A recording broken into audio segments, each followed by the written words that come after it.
안녕하세요. 지공TV입니다. 오늘은 유발 하라리의 세계적 베스트셀러 사피엔스를 다뤄보겠습니다. 이 책은 전 세계 50개 언어로 번역돼 1000만 부 이상이 팔렸습니다. 한국에서도 지난 2015년 출판된 뒤 65만 부가 팔렸고, 유발 하라리의 호모데우스는 25만 부, 21세기를 위한 죄는 10만 부가 판매됐습니다. 하라리 역사 3부작이 한국에서 100만 권이나 팔린 셈인데요. 하라리는 원래 전쟁사 전문 학자인데 이 3부작 때문에 전 세계적으로 제일 유명한 역사학자가 됐습니다.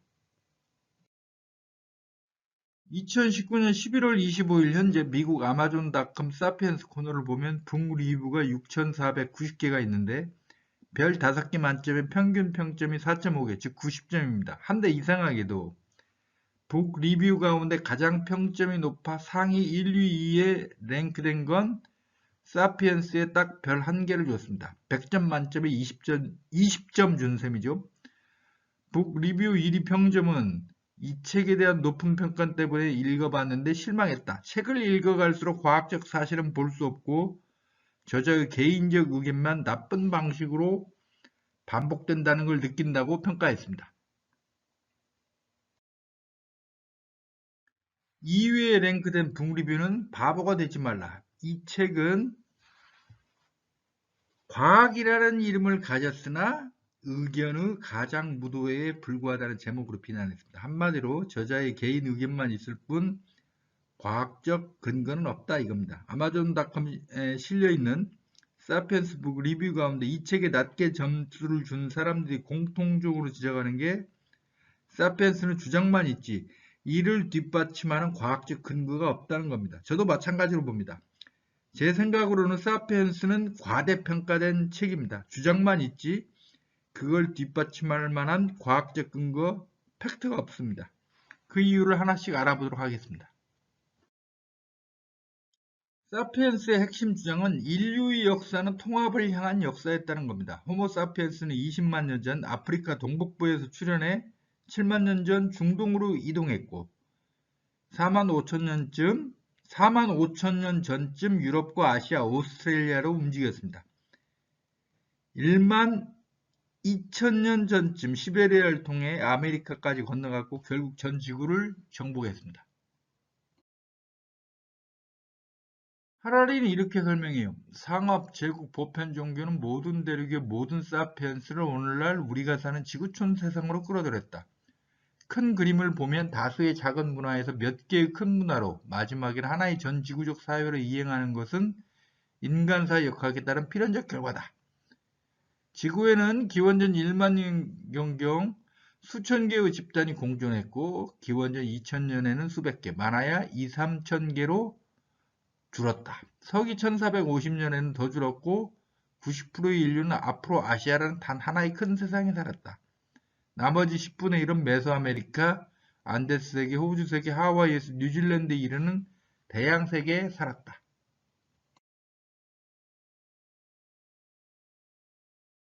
오늘날 거의 모든 인류는 동일한 지정학적 체계, 동일한 경제 체제, 동일한 법 체계, 동일한 과학 체계를 공유하고 있다. 맞는 말이죠?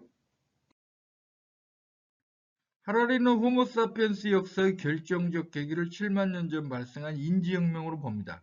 인지혁명이란 실제로 존재하지 않는 걸 상상해내고 이를 집단적으로 믿는 능력의 탄생을 말합니다. 그전까지 다른 동물과 별다른 차이가 없던 호모사피엔스는 인지혁명 때문에 생물학적 한계에서 벗어나 다른 길을 걷게 됐다는 겁니다. 기원전 1만 년에 발생한 농업혁명으로 집단적 협업 능력과 유력이 더 강해졌습니다. 이를 대표하는 게 화폐 제국 종교인데 하라리는 이걸 모두 상상의 질서라고 합니다. 즉 허구라는 거죠.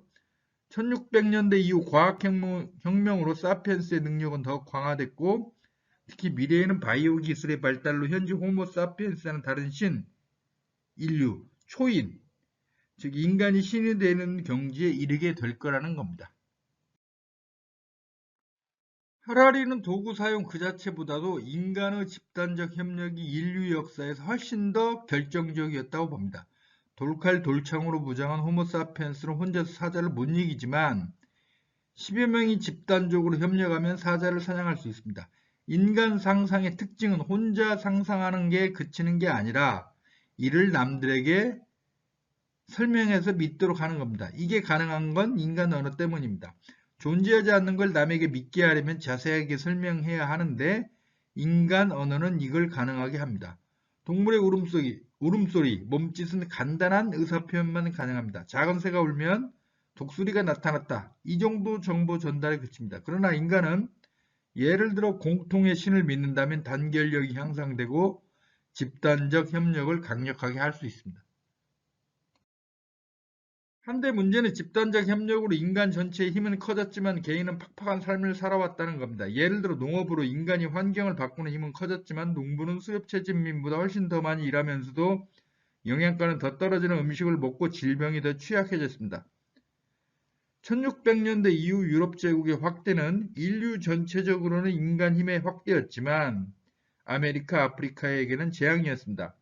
사피엔스는 기원전 3000년경부터 국가를 구성해 살아왔지만 지배층은 일도 안 하고 편하게 살고 대부분의 피지배층은 정반대 삶을 살았죠. 그래서 하라리는 협력이란 말은 매우 이타적으로 들리지만 항상 자발적인 것은 아니었으며 평등주의적 경우는 드물었다. 인간의 협력망은 대부분 압제와 착취에 적합하도록 맞춰져 있었다. 라고 말합니다. 하라리는 인간은 권력을 남용하는 경향이 있다고 지적합니다. 이유가 7만 년 전 인지혁명이 일어나면서 인간의 힘이 너무 갑자기 커져 버렸기 때문입니다. 서서히 커졌다면 지구 생태계가 인간에 적응할 수 있었는데 그럴 시간이 없었다는 겁니다. 무엇보다 인간 스스로가 교만해졌습니다. 그런 한편 인간은 자신의 지위를 잃을지 모른다는 공포감 때문에 더욱더 잔인하고 폭력적이 됐다는 게 하라리 진단입니다. 우리는 현대과학기술로 무장한 인간의 폭력성을 걱정하지만 하라리는 이미 인지혁명 직후부터 인간은 대량 학살자였다고 주장합니다. 예를 들어 인지혁명이 일어날 무렵 지구에는 몸무게 45kg 이상 대형 동물 200속이 있었지만 기원전 1만 년 농업혁명이 일어날 즈음에는 100속만 생존했다든지 1만 2천년 전쯤 인간이 아메리카 대륙 남쪽에 도착한 지 1000에서 2000년 안에 대형 동물 47속 중 34속이 멸종됐고 남미에서는 60속 가운데 50속이 멸종했다. 호주에 인간이 도착한 4만 5천년 전 이후 대형 동물이 멸종한 이유도 기후변화 때문이 아니라 인간의 폭력성 때문이었다. 이렇게 얘기합니다. 이렇게도 말합니다. 우리 조상들이 자연과 더불어 조화롭게 살았다는 급진적 환경보호 운동가의 말은 믿지 마라. 세상의 대형동물 중 인간이 초래한 대홍수에서 살아남은 것은 오직 인간 자신과 노아의 방주에서 노예선의 노잡이들로 노동하는 가축뿐일 것이다. 한데 이런 인간이 유전자공학, 인공지능 기술 등의 발달로 인간은 자연선택 대상에서 벗어나 자연환경과 자신을 설계할 능력을 갖추게 됐습니다. 이대로 가면 미래의 인간은 초인, 즉 신이 될 가능성이 높습니다. 한데 인간은 폭력적이고 잔인하며 권력을 남용하는 경향이 있습니다. 역사적으로 인간은 집단 협력이란 개인의 삶을 팍팍하게 만들었습니다. 이런 성향이 바뀌지 않은 상태에서 미래의 기술이 발달해봐야 과연 인류에게 도움이 될 것인가? 이게 하라리의 의문입니다. 특히 그는 한국어판 서문에서 유전자 공학 등 바이오 기술의 발달로 인간 업그레이드가 가능해지면서 부자와 빈자 사이에 진정한 생물학적 격차가 발생할 것으로 우려합니다. 미래의 부자는 돈이 있으니까 더 좋은 머리, 더 강한 체격을 업그레이드 하겠죠? 빈자는 그렇게 보다고 부자는 슈퍼맨 신이 되는 거고 가난한 자는 아무 쓸모없는 인간이 되는 거죠. 즉 하라리는 현재 기술 발전은 이전과는 차원이 다르다고 봅니다. 이전의 기술 발전은 인간 그 자체는 바꾸지 않았지만 현재 일부 진행 중이고 미래에 완성될 기술은 인간의 몸과 마음 그 자체를 바꿔버립니다. 한데 현재 인류는 과거 폭력적이고 권력을 남용하는 성향이 그대로 남아있습니다. 사피엔스에 나오는 말은 아니지만 제 나름대로 해석하면 하라리는 이대로 가면 미래의 인간은 신이 되겠지만 그건 곧 사탄에 불과하다. 따라서 그렇게 안 되려면 우리는 어떻게 할 것인가? 이런 질문을 던지는 겁니다. 과학자들은 기술로 발생한 문제는 기술로 풀려고 합니다. 하라리는 안 그렇다는 겁니다. 이제 본격적으로 사피엔스에서 가장 중요한 단어 인지혁명에 대해 알아봅시다. 인지혁명이란 단어는 다른 학자들도 인정합니다. 보통 상징의 출현이 인지혁명이라고 합니다. 예를 들어 왕가는 왕을 상징하죠. 비둘기는 평화를 상징합니다. 이게 상징행위입니다. 상징이란 어떤 사물의 특성 또는 그 사물의 일부로 의미를 전달하는 행위입니다. 비둘기가 평화를 상징하는 건 비둘기가 맑고 깨끗해 보이는 특성으로 평화라는 관념을 표현하기 때문입니다. 왕관은 왕의 필수품 가운데 하나인데 이걸로 왕권을 상징합니다. 이집트 파라오 경우 왕관에 코브라와 독수리 머리가 달려 있습니다. 코브라는 하이집트, 독수리는 상이집트를 상징하며 따라서 파라오가 전체 이집트의 통치권을 갖고 있다는 뜻으로 쓰입니다. 국기도 하나의 상징이죠. 전쟁 영화를 보면 손톱과 발톱을 깎아 담아 집에 보내죠. 전사할 경우 시체를 찾을 수 없으므로 대신 장례를 치르라고 보내는 겁니다. 손톱과 발톱은 인간 신체의 일부분인데 이걸로 전체 신체를 상징합니다. 이런 상징품으로 가장 이른 것은 남아프리카 볼럼버스 동굴 유적입니다. 7만에서 10만 년 전 것으로 추정되는데 추상적 선이 그어진 황토가 있습니다. 70여 개의 조개 껍질로 만든 구슬도 발견됐습니다. 가운데 구멍이 뚫린 건 이걸 꿰서 목에 걸었다는 뜻입니다. 즉 자신의 주의 또는 아름다움을 드러내기 위한 상징 행위라는 겁니다.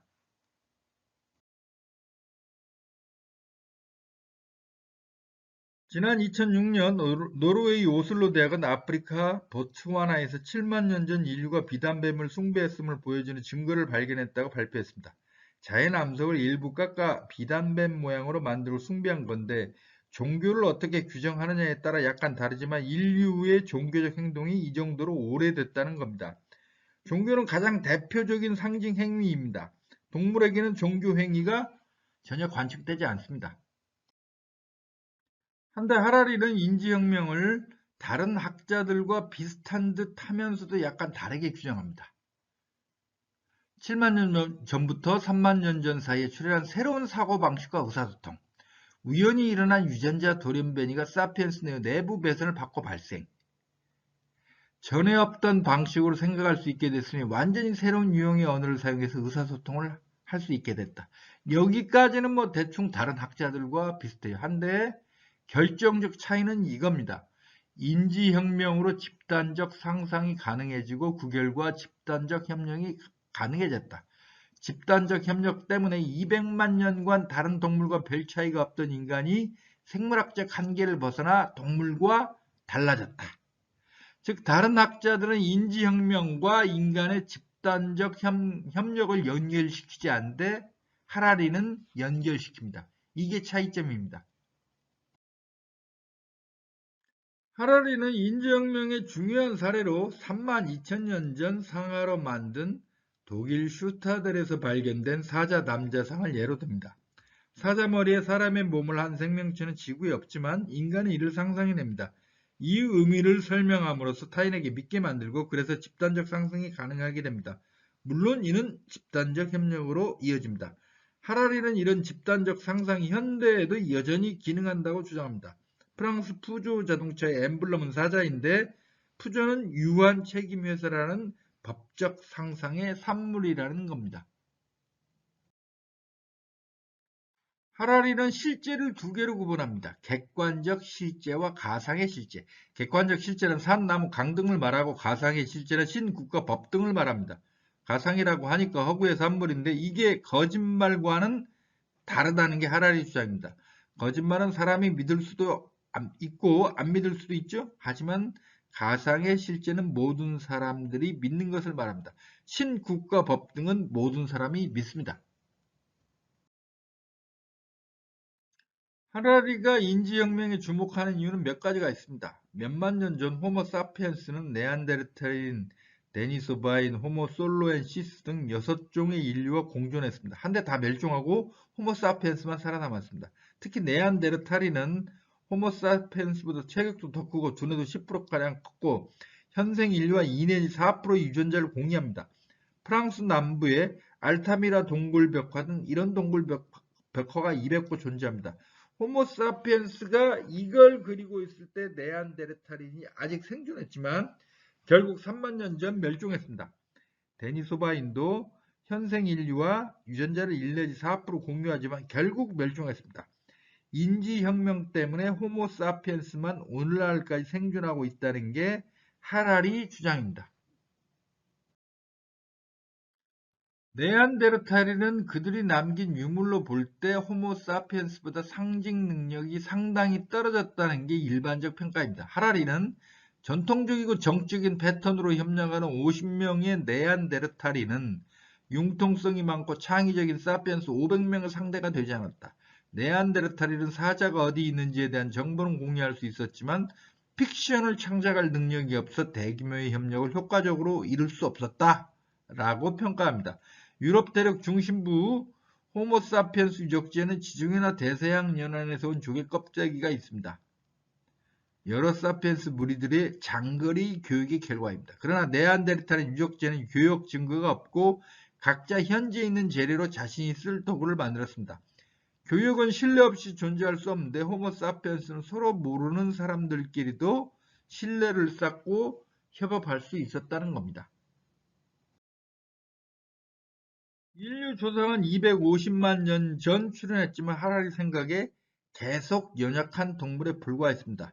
뇌가 크고 학습 능력이 있고 비교적 복잡한 사회 구조를 갖췄고 더구나 50만에서 100만 년 전 사이 불을 사용하고 언어를 사용했지만 맹수들이 먹고 남긴 동물 사체의 뼈에서 골수나 파내먹는 별 볼 일 없는 존재였습니다.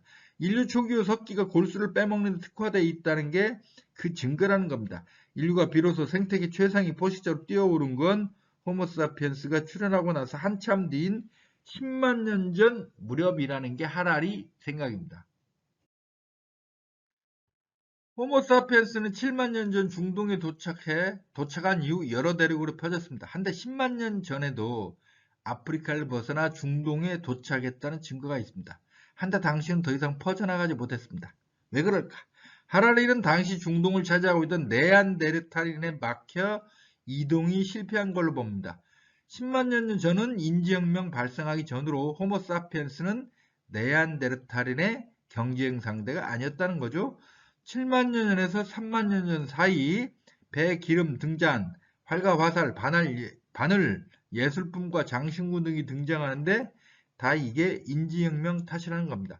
참고로 네안데르탈인은 바늘을 발명하지 못했습니다. 바늘 때문에 추위에 대한 적응력 면에서도 호모사피엔스가 네안데르탈인보다 나았습니다. 호모사피엔스가 네안데르탈인보다 더 추위에 강한 옷을 만들 수 있었습니다. 바늘 때문에. 인간 두뇌에는 1000억 개의 뉴런이 있습니다. 이 뉴런의 연결에 따라 인간은 계산하고 생각합니다. 인지혁명이 발생한 이유는 서서히 진화한 결과라는 학설이 있지만 하라리는 돌연변이로 인한 뉴런 배선 구조의 변화 탓으로 해석합니다. 아무튼 집단 협력 능력, 분업 능력, 상징 능력, 언어 능력이 호모사피엔스가 네안데르탈인보다 뛰어났다는 건 현재까지 대부분의 학자들이 인정합니다. 네안데르탈인과 호모사피엔스가 유전자 2 내지 4%를 공유하므로 둘 사이는 기본적으로 평화로웠다는 견해도 있지만 상당수 학자는 호모사피엔스에게 네안데르탈인이 밀려났거나 심지어는 학살당했다고 봅니다.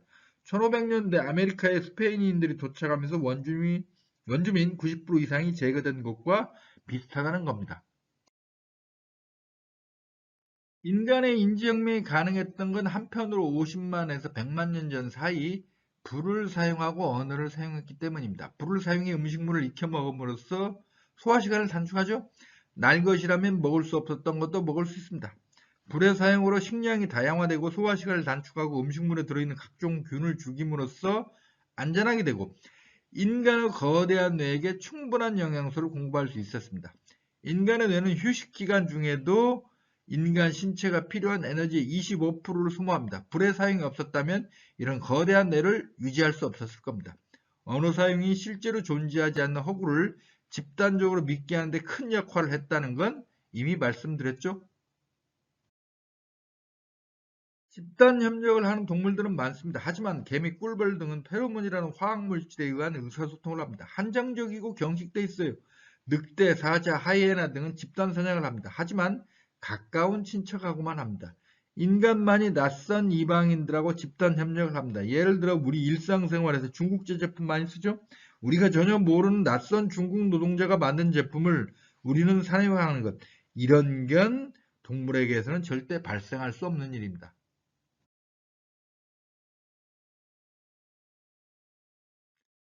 기원전 1만 년 농업혁명이 발생한 뒤 화폐의 질서, 제국의 질서, 종교의 질서가 탄생했다고 하라리는 분석합니다. 화폐는 전혀 모르는 사람들끼리 물건을 교환하게 해줍니다. 제국은 여러 이질적인 집단과 문화가 한 제국 안에서 통합되고 교류하게 해줍니다. 종교는 낯선 이방인들이 공통의 신념하에 결합하고 행동하게 해줍니다. 현재 기독교인 숫자는 20억 명, 이슬람 11억 명, 힌두 9억 명, 불교 4억 명 정도 됩니다. 화폐, 제국, 종교 모두 상상의 산물이고 상상의 질서라는 게 하라리 주장입니다. 현재 전 세계 인구는 77억 명인데 대다수가 인권과 민주주의라는 공통의 가치, 자본주의라는 공통의 경제 제도를 인정합니다. 유엔이라는 전 세계를 통합하는 단일 기구도 있습니다. 아프리카 시골에서 발생한 사건도 크다면 뉴스로 전 세계에 전파됩니다. 영국의 브렉시트가 전 세계적인 논란이 됩니다. 미국의 환율 정책 안으로 세계 주식시장이 요동칩니다. 즉 동물들의 세계에서는 절대 벌어질 수 없는 일이 인간 세상에서는 벌어집니다. 이게 모두 상상의 질서의 산물이라는 게 하라리의 주장입니다. 총균세 관련 동영상에서 제가 설명했던 게 던바의 수입니다. 생물학적 한계 때문에 인간이 친밀하게 관계를 유지할 수 있는 숫자는 150명이 한계라는 이론입니다. 이는 영국의 진화심리학자 로빈 던바가 제안한 것으로 초기 농경민 불합 평균 규모, 로마 제국 군대부터 현대 군대에 이르기까지 전투 기본 단위인 중대 규모, 크리스마스 때 영국인이 엽서를 보내는 대상의 숫자, 일반인들이 SNS에서 친밀하게 소통하는 팔로워 숫자, 이런 게 대개 150명 정도라는 겁니다. 인간과 생물학적으로 가장 가까운 동물은 침팬지입니다. 한데 침팬지 집단 규모는 20 내지 50마리입니다. 던바의 수에 따르면 인간 두뇌 처리 능력 한계 때문에 집단 규모는 150명을 넘을 수 없습니다. 한데 현재 이를 돌파했죠? 이게 어떻게 가능했을까? 하라리는 인지혁명 때문이라고 주장합니다. 결정적 임계치 150명을 넘어 수십만 명이 거주하는 도시 수억 명을 지배하는 제국을 건설할 수 있었을까? 그 비결은 아마도 허구의 등장이 있었을 것이다. 서로 모르는 수많은 사람이 공통의 신화를 믿으면 성공적 협력이 가능하다. 인간의 대규모 협력은 모두가 공통의 신화에 뿌리를 두고 있는데 그 신화는 사람들의 집단적 상상 속에서만 존재한다. 현대국가, 중세교회, 고대도시, 원시부족 모두 그렇다. 하라리는 인지혁명으로 인간은 생물학에서 독립됐다고 주장합니다. 인지혁명 이전에 인간의 행위는 생물학의 영역이었지만 인지혁명 이후에는 생물학 이론이 아니라 역사적 서사가 호모사피엔스의 발달하는 설명한 1차적 수단이다. 1대1로는 침팬지와 인간의 차이는 크지 않다. 개체수 150명을 넘어설 때부터 인간 집단 숫자가 1, 2천이 되면 차이는 엄청나게 벌어진다. 우리와 침팬지의 진정한 차이는 수많은 개인과 가족과 집단을 결속하는 가공의 접착제에 있다.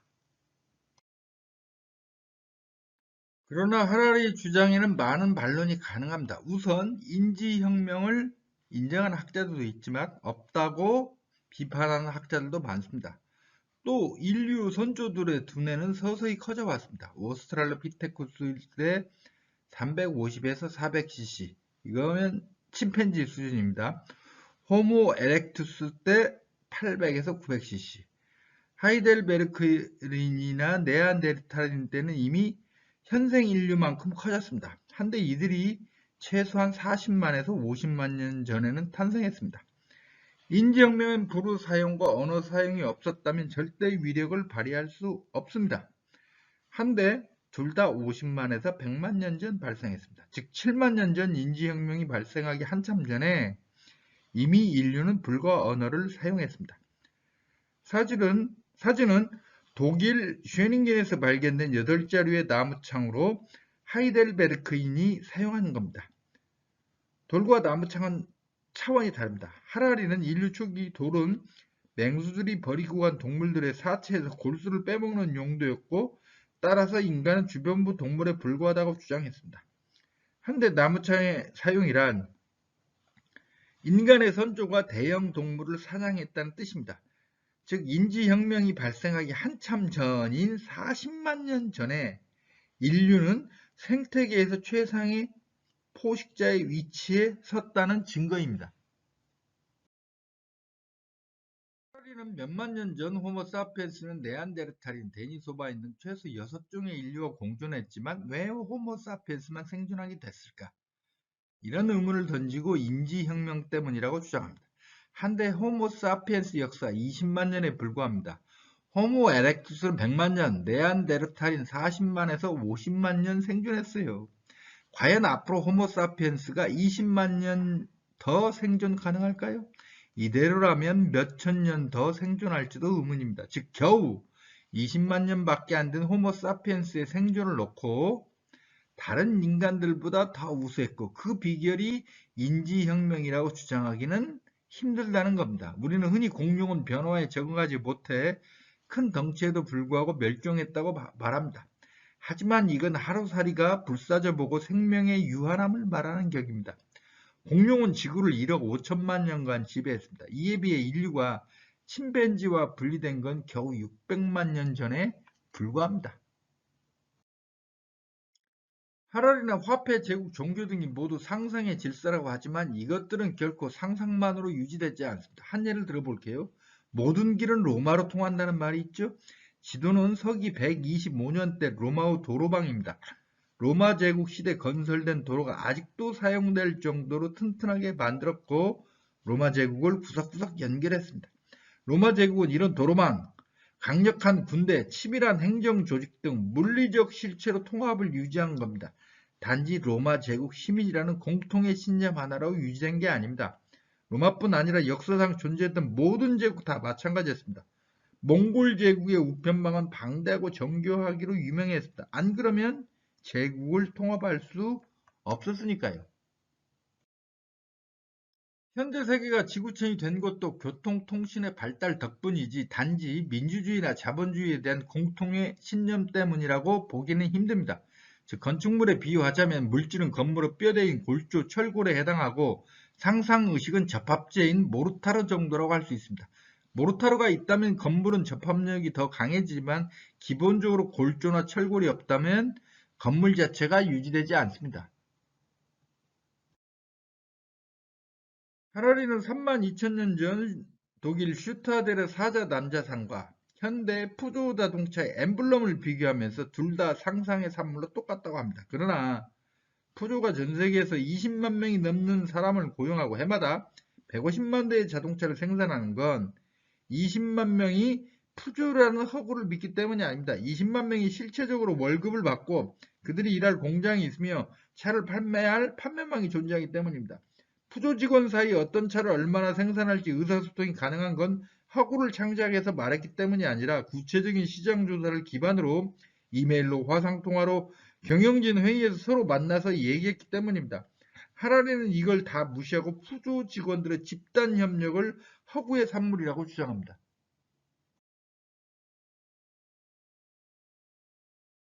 푸조는 유한 책임회사라는 주식회사입니다. 이 주식회사는 1600년대 초 네덜란드에서 처음 탄생했는데 애초 목적은 위험 부담의 회피입니다.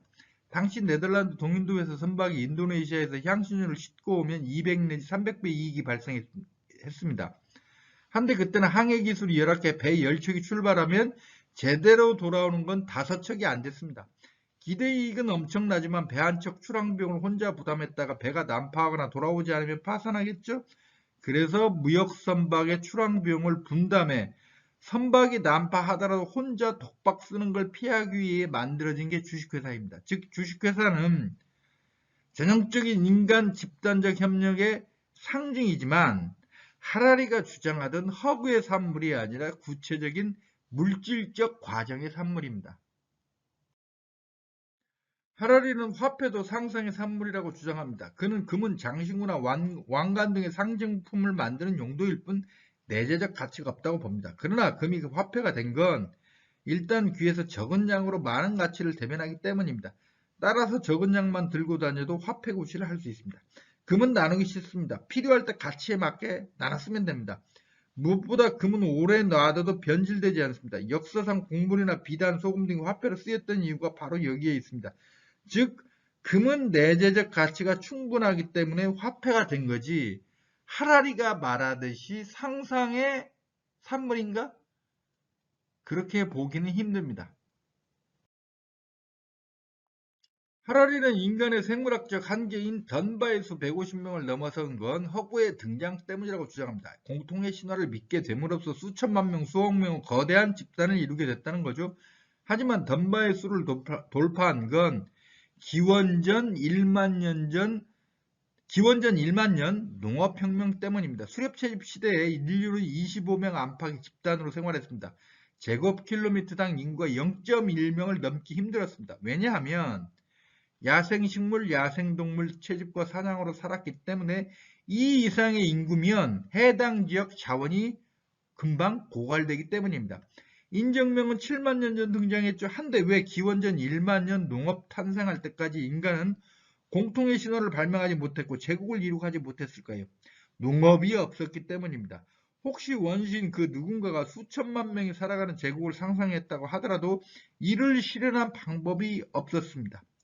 오직 농업만이 이걸 가능케 해준 겁니다. 좀 얘기가 길어지지만 제가 총균수에서 설명했던 건데 수렵채집 사회와 농업 사회를 비교해 보겠습니다. 수렵채집 사회는 항상 이동함으로 인구 증가가 어렵습니다. 아이가 4살 내지 5살까지 멀리 걷기 힘들므로 업고 다녀야 하기 때문에 동시에 2명을 업고 다닐 수 없으므로 자식들 사이의 터울이 4, 5년으로 길기 때문입니다. 하지만 농업 사회는 정착 생활을 하므로 이럴 염려가 없죠. 자식들 사이의 터울이 2, 3년으로 짧습니다.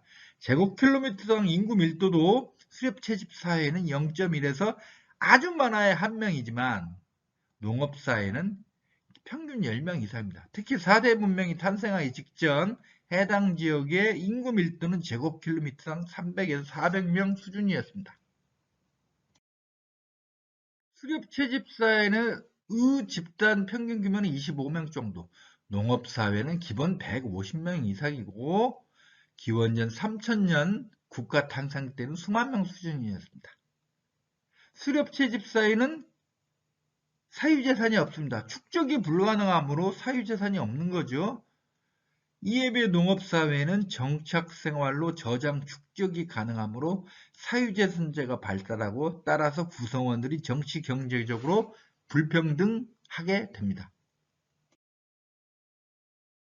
제가 볼 때 하라리 논리의 치명적 약점은 왜 하필 그때는 그걸 상상하지 못했던 인간이 이때는 이걸 상상하게 됐는지, 이걸 제대로 설명하지 않는 겁니다.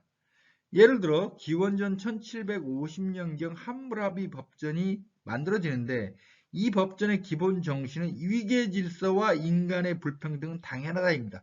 똑같은 범죄를 저질러도 귀족이냐 평민이냐 노예냐에 따라 처벌이 다릅니다. 하지만 1776년 미국 독립선언서는 모든 인간은 평등하며 이는 하느님으로부터 받은 권리라고 주장합니다. 하라리나 함무라비의 생각이나 미국 독립선언문의 생각이나 둘 다 상상의 질서이므로 누가 올바른지 객관적 타당성은 없다고 주장합니다. 그러나 문제는 왜 3000년 전에는 인간은 불평등하다고 생각했는데 서기 1700년대 말에 와서는 인간이 평등하다고 생각하게 됐는지, 왜 인간의 생각이 바뀌게 됐는지 그 이유를 하라리는 전혀 설명하지 않습니다. 더 근본적 문제는 인간은 평등하다는 관념이 서기 1700년대 후반에 새롭게 등장한 게 아니라는 겁니다. 호모사피엔스 역사 20만 년 가운데 19만 년을 차지하는 수렵채집 시대에는 사유재산도 계급도 불평등도 없었습니다. 따라서 그때는 인간 평등 관념이 당연했습니다. 인간 불평등은 상상도 못했습니다. 농업이 발생하면서 사유재산이 생기고 인간 불평등 관념이 생긴 겁니다. 그러나 자본주의가 등장하고 특히 1770년대 산업혁명으로 공업시대에 본격 들어서면서부터 민주주의와 인간평등 관념이 재등장합니다. 하라리 말대로 인간 평등 관념이 단지 상상에 불과하다면 왜 이런 변화를 보였겠습니까? 구체적 경제 조건에 따라 인간 평등에 대한 관념도 변해왔던 겁니다. 화폐, 제국, 종교, 자본주의, 신용, 은행, 인권, 인간 평등 등 인간 문화의 대부분이 상상의 산물이라고 하라리는 주장합니다. 그러면 왜 수렵 채집민은 화폐를 상상하지 못했을까요? 그 이후에 왜 화폐를 상상하게 됐을까요? 왜 농업시대는 주식회사를 상상하지 못했을까요? 당시 환경화에서 가능한 상상이 있고 불가능한 상상이 있기 때문입니다. 수렵 채집민은 기본적으로 자급자족하기 때문에 시장이 없고 따라서 많은 물건을 교환하는 데 필요한 화폐 자체가 필요 없습니다. 그래서 화폐를 상상할 수 없습니다. 설사 어떤 천재적인 개인이 화폐를 상상한다고 해도 이를 실현할 방법이 없습니다. 농업시대에 한 천재적 개인이 주식회사를 상상했다고 해도 역시 이를 실현할 방법이 없습니다. 수렵채집시대 한 개인이 자신은 비록 25명 안팎의 집단에 살고 있지만 수천만 명이 모여 살면 얼마나 좋을까 상상해도 무슨 수로 제국을 만들 수 있습니까? 수렵채집시대 전 세계 인구가 500만 내지 800만 500만에서 800만 명에 불과했기 때문입니다. 하라리의 논리는 동어 반복입니다. 한마디로 믿기 위해서는 믿어야 한다. 슬라이드 왼쪽을 보면 상상의 질서는 상호주관적이다. 나는 한 개인에 불과하다. 상상의 질서를 변화시키려면 수백만 명의 낯선 사람에게 나와 협력하도록 설득해야 한다. 상상의 질서는 내 상상력 속에서만 존재하는 주관적 질서가 아니라 수억 명의 사람들이 공유하는 상상 속에 존재하는 상호주관적 질서이기 때문이다. 상호주관이란 많은 개인의 주관적 의식을 연결하는 의사소통망 내에 존재하는 무엇이다. 역사를 움직이는 동인 중 다수가 상호주관적이다. 법, 돈, 신, 국가가 모두 그런 예다. 이게 맞는 말 같습니다. 네, 슬라이드 오른쪽을 보면 상상어 질서는 상호주관적이면 이를 변화시키려면 수십억 명의 의식을 동시에 변화시켜야 한다. 그런 대규모 변화가 일어나려면 정당이나 이념운동 혹은 종교적 광신 집단 같은 복잡한 기구의 도움이 있어야 하는데 그런 복잡한 기구를 만들자면 서로 모르는 많은 사람을 협력하게 만들어야 하고 그런 일은 오직 그들이 신화를 공유하고 있을 때만 일어난다. 그러니 현존하는 가상의 질서를 변화시키려면 그 대안이 되는 가상의 질서를 먼저 믿어야 하는 것이다. 가상의 질서를 변화시키려면 대안이 되는 가상의 질서를 먼저 믿어야 한다? 가상의 질서를 수억 명이 믿으려면 대중운동이 필요한데 여기에 수억 명을 동원하면 그들이 믿게 만들어야죠. 한데 하라리는 어떻게 믿게 만들 것인가 설명 없이 대안이 되는 가상의 질서, 공통 신화를 믿으면 된다. 이 얘기를 하는 겁니다. 믿기 위해서는 믿으면 된다는 주장, 동어 반복입니다.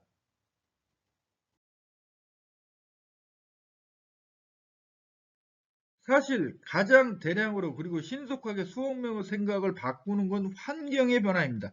수렵채집 시대는 25명 안팎의 소규모 집단으로 살고 사유재산이 없기 때문에 위계질 수도 없고 따라서 당연하게 인간평등을 믿었습니다.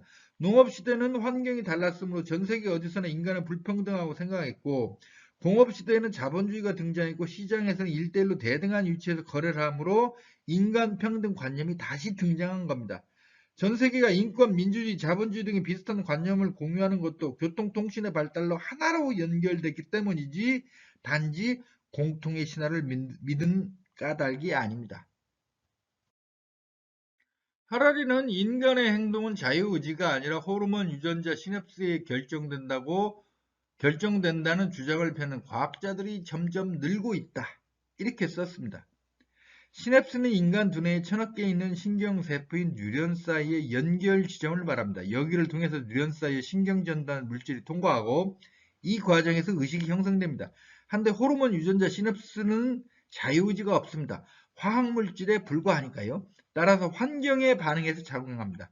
즉 상상의 질서는 환경에 대한 호르몬 유전자 시냅스의 물리적, 화학적, 기계적 반응인 것입니다.